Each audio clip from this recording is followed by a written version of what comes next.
In this guide, I'm going to show you guys how to fix Pinterest not working. Let's get started. The very first thing you want to do is check the server status of Pinterest. For that, launch your preferred browser. In the search box, type in Pinterest server status and search for it. Now navigate to the official website of Pinterest. If you found out any outages over here, you will need to wait until the problem will be restored from their end. If there are no issues, you can follow other steps. So close this. Check your internet connection. Make sure you have stable internet connection, or you can switch between network, Wi-Fi and server data. Likewise, give a first restart to your router if you're using Wi-Fi. Next up, first close the Pinterest app. First launch it, close it, wait for a few seconds and launch it. This might resolve the issue.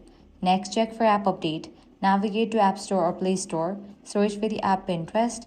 If you find the option of update, click on it and update the app to its latest version. Likewise, if you are connected to VPN or proxies, this might also cause the error, so make sure you disable them. Lastly, if none of these solutions work, completely delete Pinterest from your device and reinstall it.